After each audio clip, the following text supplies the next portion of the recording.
Well, Tracy Krause, Artisans in the Andes. And you're in the Andes, man. You're in Ecuador, up in the mountains somewhere. And you were telling me that the temperature is 70 degrees all year round. That's right. Wow, and you're originally from Canada, so you'd be freezing your butt off now, even in Canada. That's for sure. So you're at the equator, and it's only 70 degrees. That's terrific, boy. I think a flood of people are going to do what you do, and go down there. But you really came there to try to do important work and teach the poor about entrepreneuring, aren't you? Yeah, that's our goal is to help move people out of poverty, give them some marketing skills, and sometimes we even help them with English and design work that can work more for a North American or a richer kind of audience. Uh huh.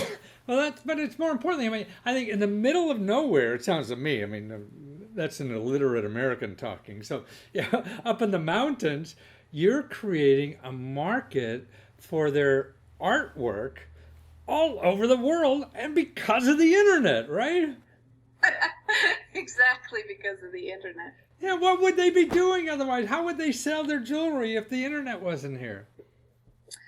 Well, they have been making things for a long Uh huh. time, and they sell to the few tourists that trickle Yeah. through.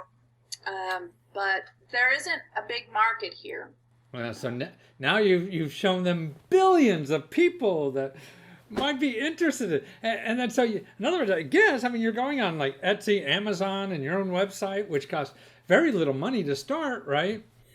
That's right. Yeah, and you just figure that stuff out, and you have these people there creating the materials. You're sharing everything with them, and so instead of having the World Bank come in and give them all kind of money, you're teaching them how to support themselves, aren't you? Yeah, I think that's actually a really important point. I value, these smaller World Bank things, but it doesn't provide for a lifelong business development. Yeah. So that's what I'm aiming for is lifelong business development skills here that can then be passed along to their children, along with the skills that they have already to make the jewelry and the scarves, do the weaving. Um, Yeah. And then somebody else will think of another idea to put on the internet. Hey, they're making do with jewelry. Why don't we do it with, I don't know, maybe adventure tourism or something and bring more people down here, right? Maybe this is an awesome place to be a tourist. It's maybe a little rougher than what you would expect in North America, but there's lots of adventure. Oh, well, God, you got the Amazon. Wow. What could be better than that? I mean, I was down in Costa Rica a few years back with the family. We had a wonderful time. I mean, out in the jungles and, ripcording or whatever that stuff, and seeing all the volcanoes and the parrots and more colorful birds than I ever thought was available anywhere in the world.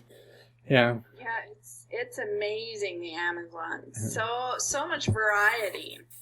But you're, Actually, our jewelry comes from the Amazon. oh, We use nuts, big nuts, about this big. uh huh. Is that what that is? Yes, Wow. it gets sliced and Ah, dyed, really? so Wow. it's sustainable Right. from the Amazon. The nuts just grow on the trees there, and the more that people use like things that grow naturally in the Amazon, the less likely they are to cut down the Amazon I and use see. that land for farming Right. or So you get marketing. nuts next year to sell products instead of eating it once and it's gone, Right, right. huh? Oh, wow. So they're nuts? I mean, gosh. And do they dye them or is that natural colors or? Yeah, they dye them. Sometimes they use a natural dye from Mm-hmm. other nuts and berries that are available Mm-hmm. here, but quite often they'll just use regular dyes. But they dye them in their homes Wow. and slice them in their homes. So it's very much a cottage industry that I'm working with. Wow. Well, that's how we all start. You know, I mean, whether it's Steve Jobs in his garage, yeah, yeah, or you and halfway up the mountains in the Andes, you know, in a little village, and these people working on it. That's what commerce is, the backbone of it, I feel, for anything. Yeah. So we're really working with the materials and school and skills that exist already here. We're just opening up the market more. I see. Showing them. So Yes. now, what kind of products are they? Is it bracelets, and what other kinds of things? Bracelets, earrings, Oh, and scarves. oh, scarves. So what is the material they make the scarves out of? The scarves are made with a cotton, and it's all hand woven on a wooden loom. I wish I could show you a Re- picture. Well, we'll show all the websites you got and everything there so people could see that. And how about shipping from there? I mean, does it cost an arm and a leg to send this? Oh, well, actually, I work with a fulfillment center in the U.S., in Michigan. Ah, I see. So I send stuff there, and then when people order it Oh, on Etsy or Amazon, Amazon yeah. or off of my website, I send it from there. So the shipping only takes a couple of days, and it only costs a couple of bucks. oh, really wonderful. Yeah. Yeah, well, I it's mean, it too- doesn't matter. I buy stuff from China all the time now, and it even comes from China. It's only a couple dollars. You know, I mean, shipping seems to be not the issue anymore, huh? No, no. Oh, well, you've solved that problem too. So you're down there and you're helping these villagers find sources of income all over the world without having to beg, without having to put your cup in your hand and go to the World Bank or any of these kinds of things. Just to be self-sustaining entrepreneurs in the hills of Ecuador. Yeah, the women that we work with are really awesome, and they're really excited about working. And the people who buy our stuff, mostly women, are also really excited to be getting something that's handmade, Right. that's helping other women around, like here in Ecuador. And they love the colors. Ah, well, now I mean, your color on your necklace is wonderful. And it seems to me that these women don't have to have an economic development, plan for themselves by going to a bigger city or something, leaving their village. They could grow that village where they are from the internet. That's exactly right. Actually, I work with a little cooperative. There's 6 ladies in the cooperative, and they live in an even tinier village than I live in. There's maybe 200 people that live there. Wow.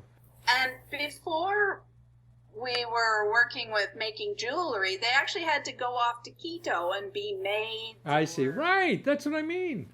Yeah, Yeah, so now they can stay at home with their Right. families and Learn a do skill. things that they feel really is bringing value into the world. Wow. And it's also into their family because they're not going off and sitting on the beltway for 2 hours to get to this maid's job. Right. Well, usually they'd be gone all week, Wow.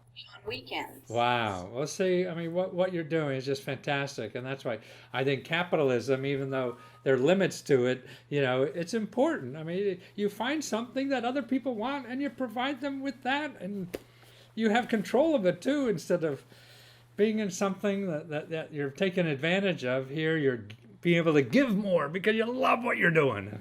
Yeah. And there's only room for growth. Right. The world is growing and your stuff will grow with it. And it's wonderful to meet you and have you there and making us aware of this wonderful jewelry from the Andes, Ecuador. And you go to artsintheandes.com. Right? Absolutely. Wonderful, Tracy. Thank you for doing this work and showing us these lovely gifts that these ladies are making. Take care. It was great to meet you, Matt. All right.